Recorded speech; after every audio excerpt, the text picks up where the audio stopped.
지난 시간에 지난 시간에 이어서 이 전체 고백 중에 일곱 번째, 거기로부터 살아있는 자와 죽은 자를 심판하러 오십니다 라고 하는 주의 재림이라는 주제, 이 고백을 나누고 있습니다. 이 고백은 또한 예수님과 관련된 가장 많은 내용을 담고 있는 12개 항목 중에 6개의 항목을 다루고 있는 예수님에 대한 마지막 내용이기도 했죠. 그럴 때 우리 지난주에는 이 예수님이 주의 재림과 관련된 내용들을 가르치실 때 이 재림, 그러니까 마지막 종말의 끝에 있을 이 재림 이전에 종말이란 기간 내내 있을 것들, 이 기간 중에 내내 있을 것들과 아주 중요한 하나의 사건을 먼저 말씀하신다는 것을 보았어요. 이 내내 있을 것들은요, 범주로 본다면 세 가지 범주라고 할 수 있는데, 이 악한 세상 나라, 곧 사탄의 나라가 무너져 가고 있다는 걸 보여주는 여러 종류의 일들이 있어요. 그게 전쟁, 지진, 기근, 또 질병, 이런 일들이 갑자기 엄청난 규모로 벌어지는 거예요. 그럴 때마다 우리 어떤 것들을 느끼게 되냐면, 영원할 것 같았던 이 세상의 질서라든지 또 권력 구조라든지 이런 것들이 아주 요동을 하는 그런 일들을 보게 되는 거예요. 그럼으로써 우리 보기에는 너무 견고하고 물샐 틈 없어서 영원할 것 같은 그 세상 나라, 이 세상의 지배 구조가 사실은 유한하고 그 큰 일들 앞에서 별것 아닌, 별것 아니라고 말하기보다는 그 큰 일들 앞에서 똑같이 쩔쩔매며 어찌할 수 없는, 어찌할 바를 몰라 하는 이런 것들을 보면서 세상 나라가 영원하지 않다는 걸 보게끔 하는 한 종류의 일들인 거죠.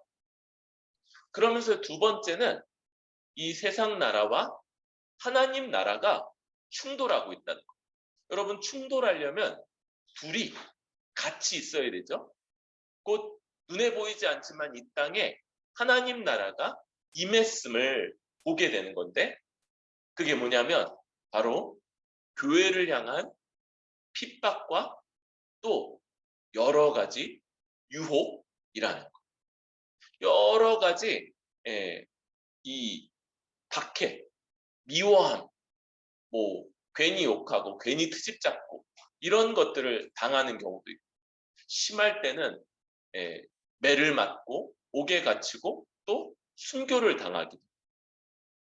그러면서 또 한편으로는 약간 예수 그리스도를 믿고 따르는 게 어렵도록 미혹하고 유혹하는 이런 거짓된 가르침, 이런 것들이 우리 주변에 막 유포되는 이런 일들을 겪을 때 우리는 이걸 뭘로 봐야 되는 거냐? 하나님 나라와 세상 나라가 충돌하고 있고 이 둘이 지금 갈등 중에 있다. 만약 하나님 나라가 오지 않았다면 이런 일이 벌어졌다고요? 아니요. 이미 왔구나. 이미 임해서 이 땅에 실존하고 있기 때문에 저 세상 나라, 사탄의 나라가 그렇게 안달을 하면서 못 살게도 굴고 또 어떻게든 진리에서부터 벗어나도록 그렇게 애쓰는 중이구나. 이런 것들을 생각하게 되죠. 마지막으로 세 번째는 이 하나님 나라, 눈에 보이지 않지만 이 하나님 나라가 점점 확장되어 가고 있다는 걸 나타내는 그런 거였어요. 그게 뭐예요? 바로 천국 복음. 하나님 나라를 전하는 이 복음이 점점 더 퍼져간다는, 이 퍼져간다는 게 단순하게 더 많은 사람들이 그냥 믿게 되고 점점 더 많은 사람들이 교회에 나오게 된다, 요런 것보다는 이 얘기가 더 많은 사람들에게 알려진다. 물론 어떨 때는 사람들이 야이 그딴 것 안 들을래. 그렇게 거부하기도 하고 또 듣고 유보하기도 하죠. 난 좀 더 생각해보고 교회에 다닐지 말지 결정할게. 이런 반응도 있지만 그러나 이런 모든 과정을 포함해서 점점 더 많은 사람들에게 이 천국 복음이 알려지게 되는 그 가운데는 참된 믿음으로 돌이키는 신자들도 분명히 있게 됩니다. 그런데 이 일들은 종말의 기간 전체, 이미 예수님이 말씀을 하시고 승천하신 지 약 2000년이 지났으니까 2000년 동안이나 계속 있어 왔고 또 앞으로도 주님 재림하시기 전까지 있을 이 종말의 기간 내내 있을 일들이라면 그 안에 굉장히 중요한 아주 의미심장한 하나의 사건이 있다고 그랬죠. 그게 뭐였어요? 그죠? AD 70년에 있는 예루살렘 성 함락. 예루살렘 성 함락과 그것과 함께 있는 성전이 도리에 돌아나도 남지 않고 무너지게 되는 일. 더군다나 예수님이 이 일을 전무후무한, 그 전에도 없었고 이후에도 없는 가장 극심한 고난으로 그렇게 말씀을 하셨죠. 이 일이 지금 벌어지게 되고 그리고 이 일과 관련돼서 예수님이 교회에 미리 경고를 하셨다. 그래서 이 일이 어떻게 있었느냐. 이 일, AD 70년에 일이 벌어졌을 때 예수님을 거부하고 믿지 않았던 자들은 그 일로 인해서 아주 극심한 고난을 당하고 너무 많은 유대인들이 죽어갔죠. 그런데 이것을 기억하고 또 예수님께 순종했던 교회는 이때 한 명도 이 예루살렘 성에 남아있지 않았고 그래서 산지로 옮겨서 거기서 안전한 공동체를 이루고 살아갔다. 이게 우리에게 주는 바 두 가지 교훈이 있다고 그랬죠? 예수님을 거역하는 자들, 끝까지 부정하는 자들은 하나님의 이 엄중한 심판을 피하지 못한다. 그런데 고난이 있고 박해도 있고 어려움도 있지만 신실하게 주를 믿고 순종하는 자들은 어떤 큰 위기 속에서도 하나님이 건져내신다라는 요 두 가지 메시지를 받게 되는 그 사건까지 우리 지난 시간에 다루었죠.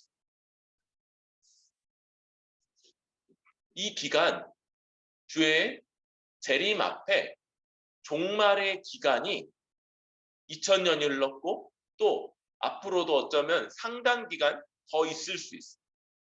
그런데 주의 재림은 요 꽤 긴 기간을 늦춰져 왔지만 그럼에도 불구하고 반드시 있다는 걸 29절부터 31절까지 이야기를 하고 있습니다.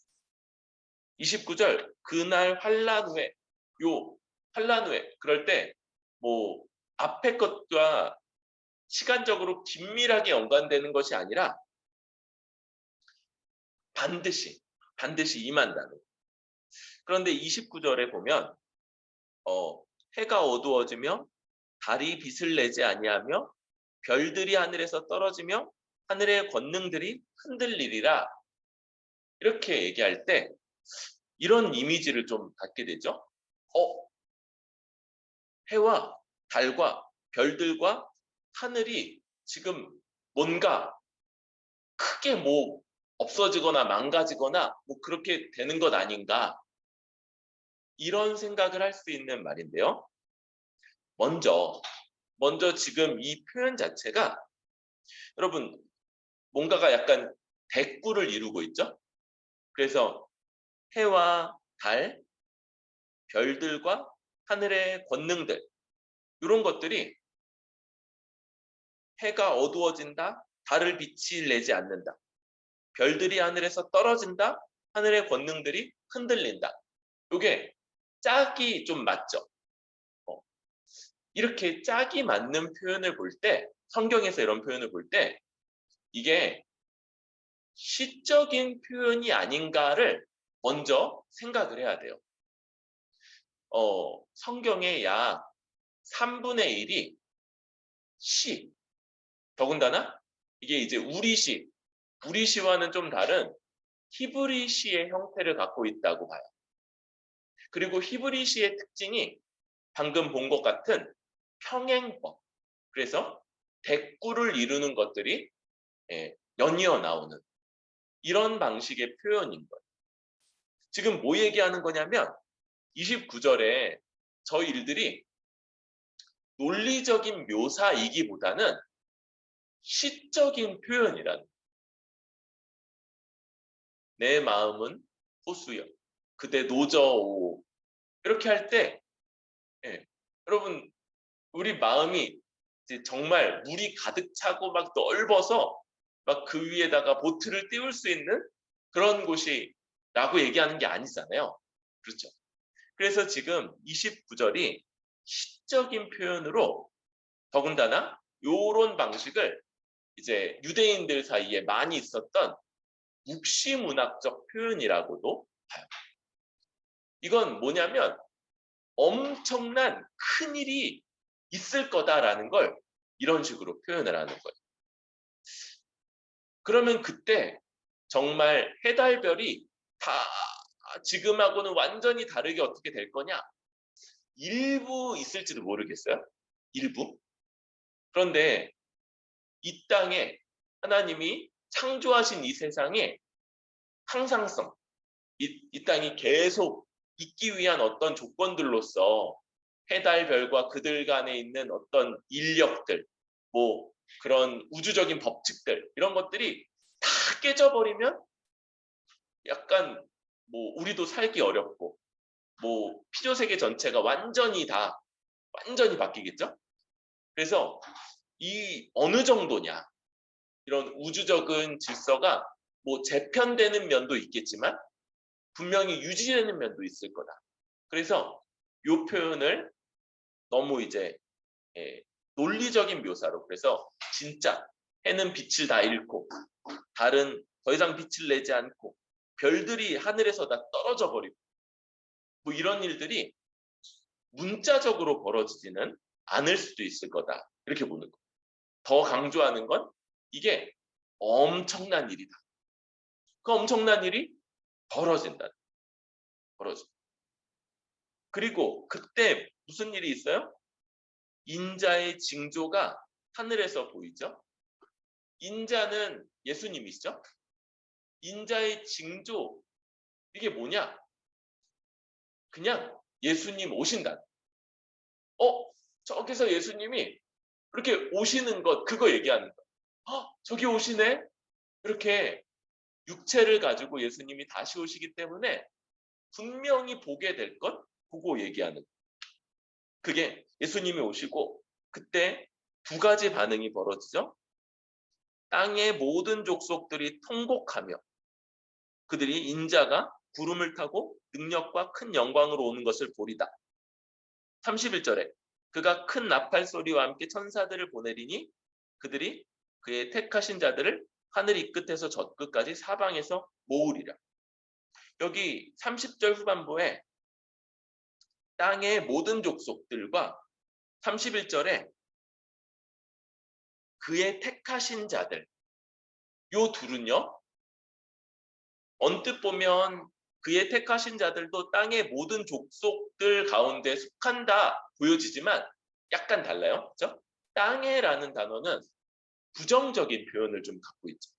그러니까 이 땅에 속한, 이 땅의 방식들로 살아가는 모든 족속들 얘기. 그래서 오히려 땅의 모든 족속들 더하기 그의 택하신 자들이 세상 모든 사람들이라고 할 수 있는 거죠. 그런데 한쪽, 곧 땅의 방식으로, 땅에 속하여 땅의 방식으로 살았던 모든 자들은 그거 보면서 통곡, 엉엉 우는, 엉엉. 내가 왜 그렇게 살았을까? 막 이러면서 통곡하고 막 울고 불고 막 망했다, 막 이러는 거죠. 반대로 이때 이제 어떤 어떤 잘못된 생각들이 있냐면 예수님이 금방 온다고 그러는데 시간이 걸리니까 예수님이 남몰래 저기 구석에 골방 같은데 기도하던 사람들에게만 혹시 오셨나? 우리에겐 안 오시고 예수님 금방 오신다고 그랬는데 혹시 그 사람들에게만 오셨나? 이런 생각들이 그 당시에 있었는데 그게 아니라 어디 있든지 어느 구석에 있든지 자기가 택한 자는 한 명도 남기지 않고 다 모아서 그 복된 하나님 나라로 들이신다는 것. 이것까지 이제 얘기를 하고 있는 것. 그리고 이제 예수님은 이 심판, 저 땅에 속한 모든 족속들을 향해서 심판하시고 그들을 또 그들이 속한 저 악의 세력들, 사탄의 세력들을 완전히 멸하시고 택한 자들이 들어갈 수 있는 복된 이 하나님 나라를 완성하시는 것. 이것이 바로 주의 재림의 일들이라고 할 수 있죠. 그래서 우리는 주님이 이 땅에 오셔서 행하는 것들 먼저는 다 볼 수 있도록, 그죠? 다 보이게 분명히 육체를 가지고 이 땅에 다시 오신다. 이게 시간이 꽤 갔지만 그러나 분명하다는 걸 기억해야 돼. 또 그때 예수님이 이 땅에 속한 자들, 땅의 방식들, 땅의 원리들 그런 것들로 살아가는 어떤 자들도 용서하지 않으시고 그때는 심판하시고 여러분 그 전무후무한 AD 70년에 그 심판 때도 심판하셨지만 예수님이 그러시죠? 그 날들을 감하지 않으셨다면 한 명도 살아남지 못했을 텐데 그 날들을 감하실 거다. 거기는 믿는 자가 없었다 그랬잖아요. 그죠? 그럼 뭐예요? 아마도 그 사건 뒤에라도 믿게 될 자들, 뭐 이런 자들이 그동안 그 속에 한두 명이라도 속해 있을 것이기 때문에 그들을 위해서 일부를 남기신 거예요. 그래서 그때 엄청난 수가 죽었는데 그래도 살아남는 자들이 있는 거죠. 그만큼이나 자비를 베푸셨지만 이 마지막 심판 때는 그런 자비가 없이 진짜 망했다 그러면서 후회하고 내가 왜 그랬을까? 왜 그때 믿으라고 그랬을 때 그때 전도했을 때 콧방귀 끼고 안 믿었을까? 그러면서 통곡하고 후회하고 애통하며 그 진노 어린 심판 가운데 놓이게 될 것이죠. 그런데 우리는 그때를 고대하는 주님이 우리를 다 불러 모아 주셔서 주님 앞에서 함께 복되게 칭찬받고 물론 우리도 심판의 과정이 있어요. 그때 우리는 우리가 행한 것들 너 그때 왜 그랬냐? 그걸 제가요 그러면서 왜 그때 그렇게 했는지를 하나님께 우리 입으로 직접 말해야 되는 일. 그때 얼마나 부끄럽고 얼마나 두렵고 얼마나 또 후회스러울지 그런 것들도 생각이 되죠. 그럼에도 심판은 없어요. 왜냐하면 그 죄에 대해서 우리 주님이 다 대가를 친히 치렀기 때문에. 그래서 우리가 그렇게 고백하고 난 다음에 그 다음에 주님이 한마디 해주실 거예요. 아버지 그래서 그때 제가 십자가에서 그 고난을 당하지 않았습니까? 그럴 때 하나님이 그렇구나. 무죄 이렇게 말씀해 주시죠. 물론 이제 그 과정은 거치게 된다는 거예요. 그리고 이제 우리 앞에 하나님 나라가 완성되게 되죠. 이 그림에 대해서는 요한계시록 21장이 그런 완성된 하나님 나라의 그림을 좀 보여줘. 그리고 그 그림은 창세기 1장하고도 연결돼 있어요. 그래서 막 생명수 나무가 자라고 강들이 흐르고 열매를 맺고 온 세상을 회복하는 이런 모습들, 곧 창세기 1장, 2장이 그려내는 그 하나님 나라가 완성되었다는 걸 보여주는 그런 그림인 거죠. 그래서 재림과 함께 이 하나님 나라는 완성에 이를 거고 우리가 거기서 아주 복된 삶을 살 것이다. 이걸 기억할 수 있는 거예요. 그런데 이 재림이 이렇게 길어지면서 재림이 오래되면서 이 다음에 이어지는 말씀이 더 중요해진 것 같아요. 32절부터 무화과 나무의 비유를 배우라. 그 가지가 연하여지고 잎사귀를 내면 여름이 가까운 줄 아나니. 우리는 무화과 나무를 잘 못 봐서 이런 게 잘 모르는데 이게 너무 당시에는 당연했던 거예요. 그래서 무화과 나무가 이제 가지가 뭐 겨울철 같은 데는 이제 잎사귀 없이 그렇게 딱딱해져서 있다가 이제 날이 따뜻해지고 비가 오고 그러면 이제 가지가 연해지다가 거기서 이렇게 새순이 돋고 거기서 잎사귀가 나면서 여름을 지나고 그리고 가을이 되면 이제 열매가 연글어서 무화과를 따 먹게 되겠죠. 그런 무화과가 그렇게 한 해를 지나면서 그런 과정을 거치는 게 너무 당연한 거예요. 그러니까 그걸 배우라는 거예요. 뭘 배워야 되느냐?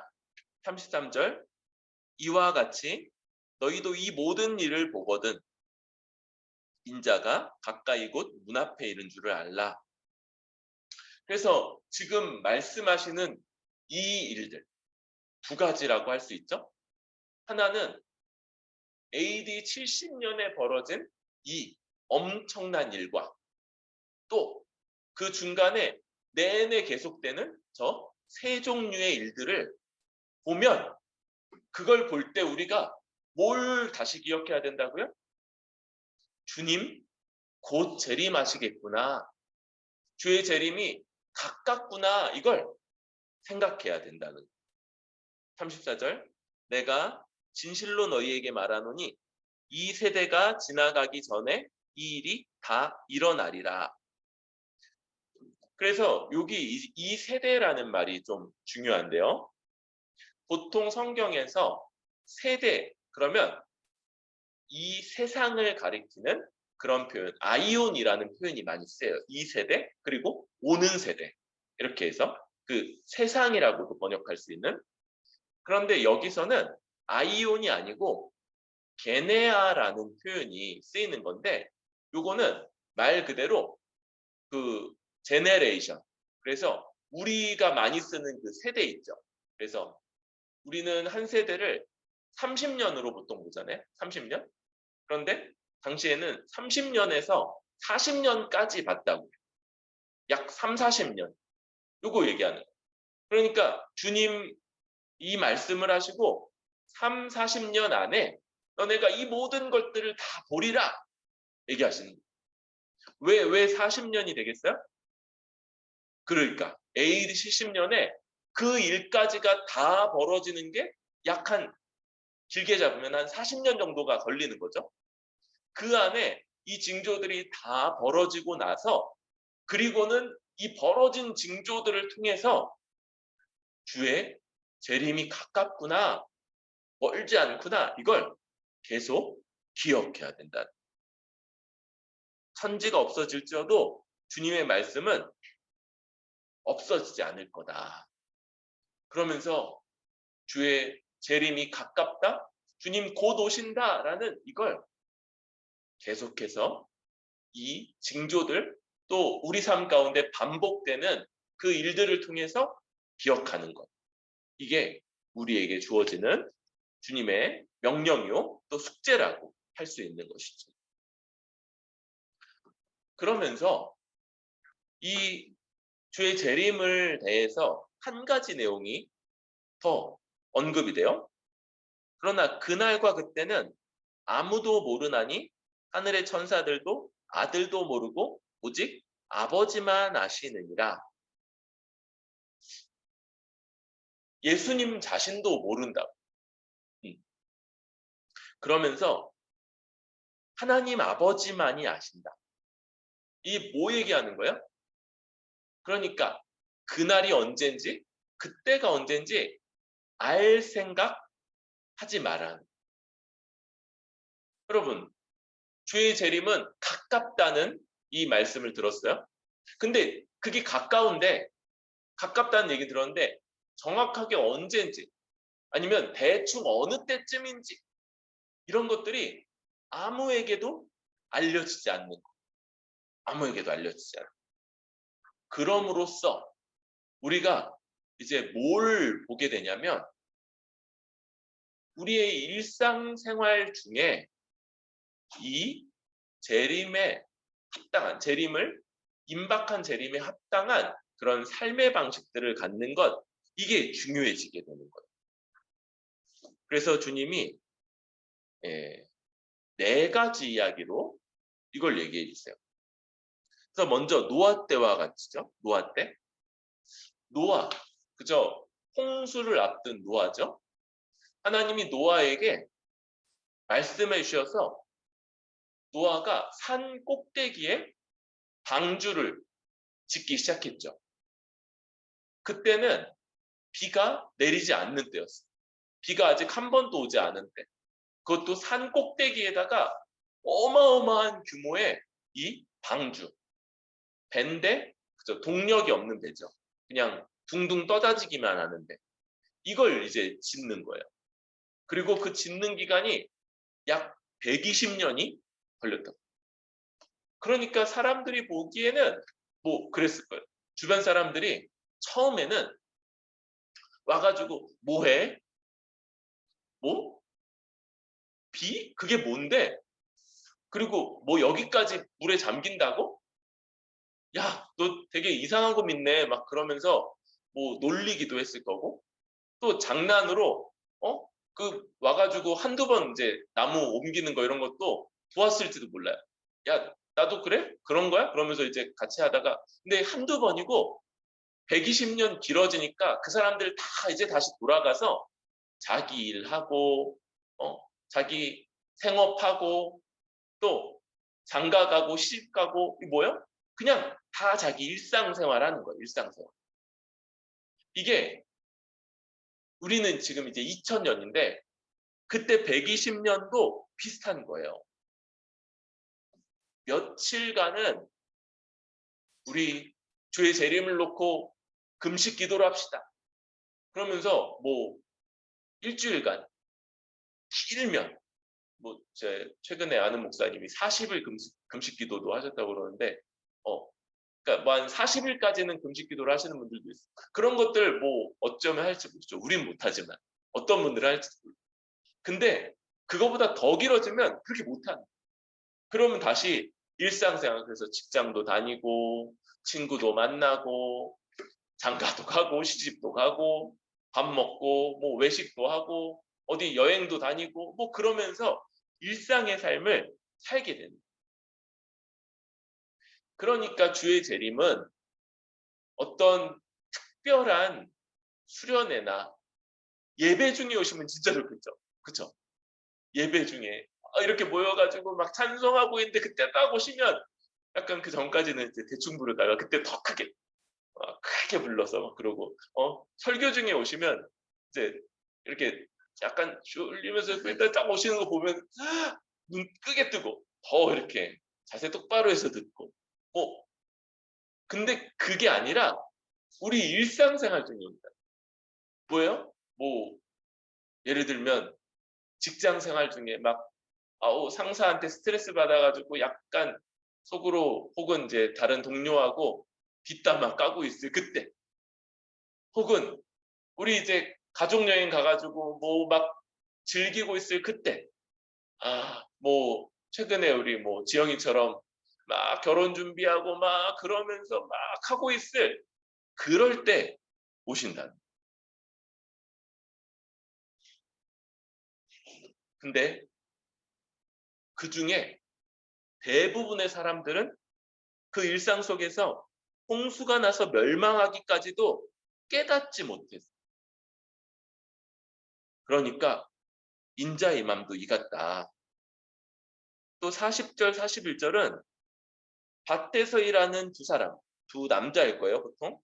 그럴 때 한 사람은 데려가고 한 사람은 버려둠을 당할 거고, 또 집안에서 맷돌질을 하고 있는 두 여자, 한 사람은 데려가고 한 사람은 버려둠을 당할 거다. 그래서 지금 반일이나 맷돌질은 그냥 일상생활의 일부분인 거죠. 일상생활 가장 대표적인. 근데 그 가운데 분리됨이 있을 거라. 똑같이 그 전까지는 똑같아 보였는데 주의 재림이 임하면 어떤 자는 그 똑같은 일상 속에서도 뭐가 나은 건지는 여기 불분명해요. 버려둠을 당하는 게 나은 건지 데려감을 당하는 게 나은 건지 그거는 이제 불분명. 어쨌든 구별이 일어난다. 똑같은 일상을 살다가. 그래서 깨어있으라 어느 날에 주가 임하는지 너희도 알지 못한다. 또 집주인이 도둑이 어느 시각에 올 줄 알았더라면 깨어있어 그 집을 뚫지 못하게 하였으리라. 약간 우리 생각에는 도둑이 문 따고 들어오든지 창문 깨고 들어올 텐데 저기는 이제 뚫는다 이런 얘기를 하죠. 이게 이제 당시 집 짓는 방식이 진흙으로 이렇게 지으니까 도둑질할 때 어떻게 하냐면 벽에다가 이렇게 구멍 내는 거예요. 진흙벽이니까 쉽게 구멍이 나는 거예요. 그래서 이제 글로 뚫어서 그래서 모기로 이제 들어와서 훔쳐가는 이런 방식이었어요. 그래서 집주인이 있으면 거기서 이렇게 막 파고 있을 때 안쪽에서 몽둥이 같은 걸로 그 파는 손 팍 치겠죠. 그래서 못 뚫게 만들겠죠. 근데 그러지 못한다는. 그러니까 이 일을 저 징조 주님의 말씀한 것들을 따라 벌어졌던 저 일들. 그래서 AD 70년에 벌어졌던 예루살렘 성 함락 사건을 통해서 신실한 자는 주께서 어떤 위기 가운데서도 지키신다는 것을 기억하고 또 우리 일상 중에 벌어지는 이 세종주의 일들을 전쟁, 우리 지금 우크라이나 전쟁이 벌써 2달여 이렇게 진행되고 있잖아요. 그런 기간들 이런 것들을 보면서 주의 재림이 가깝다. 이걸 우리 일상 속에서 기억하고 살아가는 것 이게 주께서 가르치시고 명하신 바다라고 할 수 있습니다. 그럴 때 주님은요 재림이 임박했고 그래서 이 임박한 재림을 특별한 방식으로가 아니라 그러면 좋겠는데 전 또 수련회도 많이 가잖아요. 그러니까 수련회 중에 이렇게 예배 중에 오시면 진짜 약간 주님 맞으실 면목이 좀 있을 것 같은데 그거 말고 이제 수련회 끝나고 와가지고 피곤해가지고 이제 낮잠 자고 있을 때 그때 이제 막 오시고 그럴 수 있다는. 어쨌든 그렇게 이제 주님 오실 때 우리의 일상 속에 주님을 맞을 것을 생각하면서 일상 속에서 주님 맞을 준비를 해야 되는데 어떻게 그럴 거냐? 그것도 말씀해 주시는 거죠. 우리 45절, 45절부터 47절 한번 읽을까요? 시작. 충성되고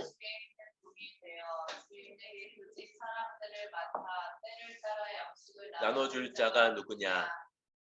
올 때 그 종이 이렇게 하는 것을 보면 그 종이 복이 있으리로다. 내가 진실로 너희에게 이르노니 주인이 그의 모든 소유를 그에게 맡기리라. 아멘. 그래서 주의 오심, 주의 재림을 기다리며 살아가는 마땅한 삶의 방식을 45절에 충성되고 지혜 있는 종으로서 그려내고 있습니다.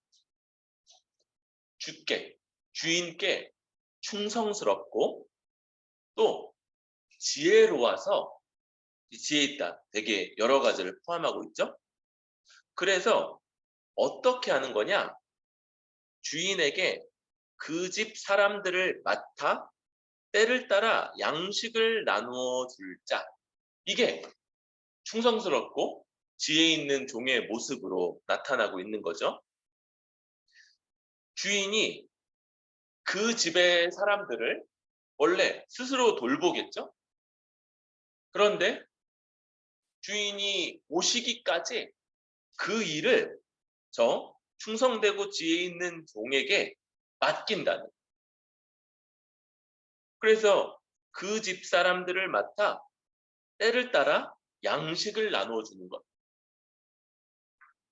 이것이 바로 일상을 지혜 있는 재림을 준비하는 자로, 재림을 염두하며 살아가는 자로 마땅한 모습으로 설명을 하고 있는 거예요.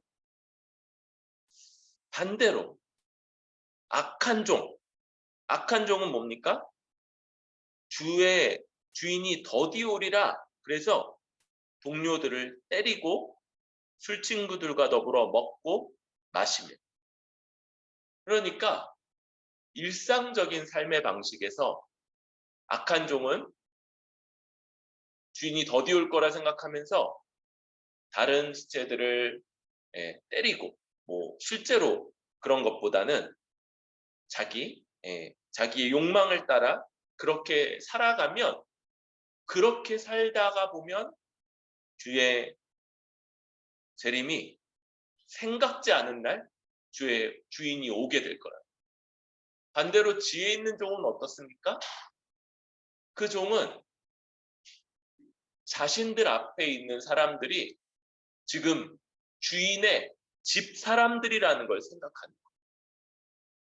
그리고 마치 주인이 하는 것처럼 그들을 돌보고 섬기고 그 유익을 위해서 수고하고 애쓰는 사람인 거죠. 바로 이게 일상 속에 주의 재림을 기다리는 방식이에요. 여러분, 우리가 무릎 꿇고 앉아서 주님 이렇게 위쪽 바라보고, 그리고 또 봐야 되니까 눈 뜨고 있어야 되죠. 눈 뜨고 이렇게 기도하면서 주의 재림을 기다릴 수가 없다고 그랬어요. 일상의 삶, 직장도 다니고 어디 놀러도 가고 사람도 만나고 먹고 마시고 자기도 하고 그러는 일상 속에서 어떤 방식으로 주의 재림을 기다리는가? 그때 우리 삶의 방식이, 방향이 주님의 집사람들, 우리 지체들이라고 할 수 있죠. 그 지체들을 때를 따라 양식을 나눠줍니다. 돌보고 필요한 것들을 채우고 더 필요한 건 없는지 살피고 그러면서 세심하게 돌보는 것, 그게 주의 재림을 기다리는 일상의 방식이라고 말하고 있는 거예요. 우리가 주의 재림을 기다리는 삶의 방식이 딴 게 아니고 우리가 그렇게 늘상 이야기하는 교회적 삶, 교회로서 지체들을 돌보고 섬기고 유익을 구하는 그 삶이 다른 게 아니고 일상을 살아가면서 주의 재림을 기다리는 삶의 방식. 여러분, 우리가 직장에 앉아서 누구 어떻게 요번 주에 무슨 일 있다고 그러는데 어쩌지? 어떻게 해서 잘 격려하고 잘 세워줄 수 있지? 이런 거 생각하다가 주의 재림 오시면 그럼 주님이 너 잘했다 이렇게 칭찬하신다. 우리가 누구 이런 거 좋아하는데 그러면서 같이 누구랑 가서 같이 먹어야지 그런 것들 생각하거나 실제로 같이 가서 이렇게 먹고 있다가 주님 재림 맞으면 주님이 오셔가지고 야야 더 먹어 괜찮아 잘했어 이렇게 말씀하신다는 거예요. 우리가 주의 재림을 기다리는 일상의 방식, 그것은 주님이 주의 집 사람, 주를 믿어 주님의 백성된 자들을 생각하신다는 걸 우리도 생각하면서 그 지체들의 유익을 구하고 그 지체들을 위해서 실제적으로 수고하고 그들이 뭐가 좋은지 뭐가 필요한지 이런 것들을 놓고 고민하며 살아가는 그런 삶의 방식을 갖추면 그것이 주님 금방 오실 거다라고 생각하는 삶의 자세이며 지혜로운 삶의 방식. 아주 지혜로운. 그 반대도 기억하는 게 필요하죠. 반대가 뭐예요? 지체들을 실제로 폭력은 안 행할지라도 지체들에게 뭐 아주 돌보지 않는 거죠.